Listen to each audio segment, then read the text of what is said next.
Kita ke pertanyaan selanjutnya dari hamba Allah di Rantau Prapat. Mohon maaf Ustaz, bolehkah dalam Islam memperbesar alat vital Ustaz? Bagaimana? Bagaimana hukumnya memperbesar alat vital itu? Tentu bagi pria ya, Iya. bagi pria. Eh, dari mana saya mulainya? Jadi dalam sebuah fatwa ya dari islamco.co ya, yang diasuh oleh Syekh Shalih Al-Munajjid, pernah ditanyakan pertanyaan seperti ini. Bolehkah seorang pria memperbesar alat vitalnya?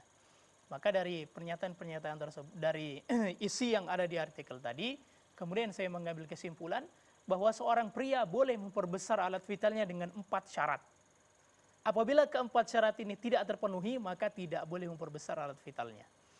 Syarat yang pertama apa? Syarat yang pertama bahwa alat vitalnya tersebut memang lebih kecil dari ukuran normal.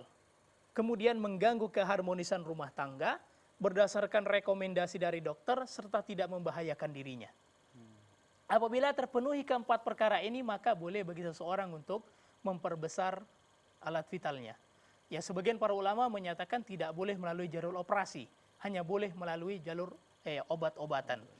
Baik, yang pertama yaitu bahwa diperbolehkan baginya apabila lebih kecil dari ukuran normal. Ya, lebih kecil. Kalau misalnya ukuran standar atau ukuran normal yang demikian ternyata punya dia lebih kecil, ya ukurannya seperti mikro misalnya, maka ini diperbolehkan. Kemudian yang kedua syarat yang harus terpenuhi juga yaitu mengganggu keharmonisan rumah tangga. Apabila ukurannya ternyata lebih kecil dari ukuran normal dan tidak mengganggu keharmonisan rumah tangga, maka ini tentu saja tidak boleh. Ya, karena ternyata tidak mengganggu keharmonisan rumah tangga meskipun ukurannya kurang dari ukuran normal. Nah, kemudian mengganggu keharmonisan rumah tangga, persyaratan ini berarti menunjukkan lelaki yang masih lajang tidak boleh memperbesar.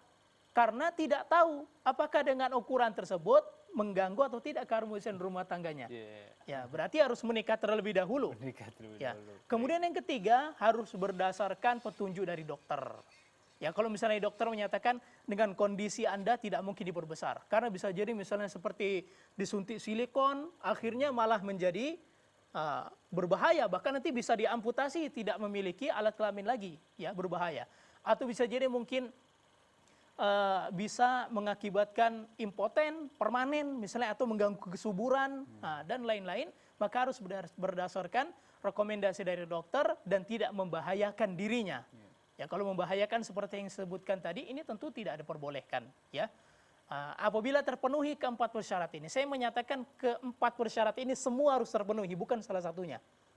Harus terpenuhi keempat perkara ini, maka diperbolehkan. Apabila misalnya mengganggu keharmonisan rumah tangga, ukurannya lebih kecil dari ukuran normal, dan kemudian dokter menyatakan tidak karena membahayakan, maka tidak boleh dilakukan.